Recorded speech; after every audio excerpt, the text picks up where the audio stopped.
जय श्री गणेश भगवान की जय। जय श्री भोले शंकर भगवान की जय। मोक्षदा एकादशी व्रत कथा। महाराज युधिष्ठिर ने कहा, हे भगवान, आप तीनों लोकों के स्वामी हैं, सबको सुख देने वाले और जगत के पति जगदीश हैं। मैं आपको अनंत कोटि नमस्कार करता हूँ। हे देवादिदेव, आप सबके हितैषी हैं, अतः मेरे संशय को दूर कर मुझे यह बताइए कि मार्गशीर्ष एकादशी क्या है और उसका क्या नाम है।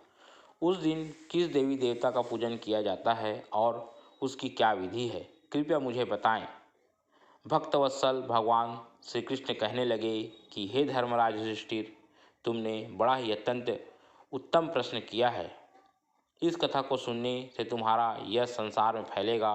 मार्गशीर्ष अघन मास शुक्ल पक्ष एकादशी अनेक पापों को नष्ट करने वाली होती है। इसका नाम मोक्षदा एकादशी है। इस दिन दामोदर भगवान की धूप दीप नैवेद्य आदि से भक्तिपूर्वक पूजा करनी चाहिए। अब इस विषय में मैं एक पुराणों की कथा कहता हूँ। गोकुल नाम के नगर में वैखानस नामक राजा राज्य करता था। उसके राज्य में चारों वेदों के ज्ञाता ब्राह्मण रहते थे। वह राजा अपनी प्रजा का पुत्रवत पालन करता था।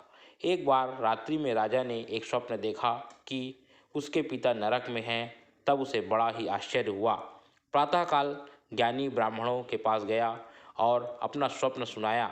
उसने कहा, मैंने अपने पिता को नरक में कष्ट उठाते देखा है। उन्होंने मुझसे कहा कि हे पुत्र, मैं नरक में पड़ा हूँ, यहाँ से तो मुझे मुक्त कराओ। जब से मैंने उनके वचन सुने हैं तब से मैं बहुत बेचैन हूँ। चित्त में बड़ी ही अशांति हो रही है। मुझे इस राज्य, धन, पुत्र, स्त्री, हाथी, घोड़े आदि में कुछ भी सुख का अनुभव नहीं होता। कृपया कर बताएं मैं क्या करूं। राजा ने कहा, हे ब्राह्मण देवताओं, इस दुख के कारण मेरी सारी देह जल रही है। अब आप कृपा करके कोई तप, दान, व्रत आदि ऐसा उपाय या युक्ति बताइए जिससे मेरे पिता को मुक्ति प्राप्त हो जाए। उस पुत्र का जीवन व्यर्थ है जो अपने माता पिता का उद्धार न कर सके। एक उत्तम पुत्र जो अपने माता पिता तथा पूर्वजों का उद्धार करता है, वह 1000 मूर्ख पुत्रों से अच्छा है। जैसे एक चंद्रमा सारे जगत में प्रकाश कर देता है किंतु असंख्य तारे नहीं कर पाते। ब्राह्मणों ने कहा, हे राजन, यहाँ पास ही भूत भविष्य वर्तमान के ज्ञाता पर्वत ऋषि का आश्रम है। आपकी समस्या का हल वे जरूर करेंगे। ऐसा सुनकर राजा मुनि के आश्रम पर गया। उस आश्रम में अनेक शांत चित्त योगी और मुनि तपस्या कर रहे थे। वहीं पर्वत मुनि बैठे थे।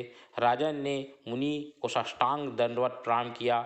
मुनि ने राजा को सांगोपांग कुशलता पूछी। राजा ने कहा कि महाराज, आपकी कृपा से मेरे राज्य में सब कुशल है, लेकिन अकस्मात मेरे चित्त में अत्यंत अशांति होने लगी।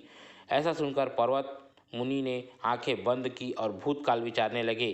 फिर बोले, हे राजन, मैंने योग के बल से तुम्हारे पिता के कुकर्मों को जान लिया है। उन्होंने पूर्व जन्म में कामातुर होकर एक पत्नी को रति दी, किंतु सौत के कहने पर दूसरी पत्नी को ऋतुदान मांगने पर भी नहीं दिया।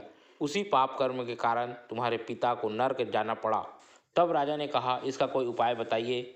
मुनि बोले, हे राजन, आप मार्गशीर्ष एकादशी का उपवास करें और उस उपवास के पुण्य को अपने पिता को संकल्प कर दें। इसके प्रभाव से आपके पिता को अवश्य नरक से मुक्ति होगी। मुनि के ये वचन सुनकर राजा महल में आया और मुनि के कहने के अनुसार कुटुंब सहित मोक्षदा एकादशी का व्रत किया। उसके उपवास का पुण्य उसने पिता को अर्पण कर दिया। इसके प्रभाव से उसके पिता को मुक्ति मिल गई और स्वर्ग में जाते हुए वे पुत्र से कहने लगे, हे पुत्र, तेरा कल्याण हो।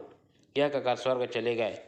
मार्गशीर्ष मास की शुक्ल पक्ष की मोक्षदा एकादशी का व्रत जो करते हैं, उनके समस्त पाप नष्ट हो जाते हैं। इस व्रत से बढ़कर मोक्ष देने वाला और कोई व्रत नहीं है।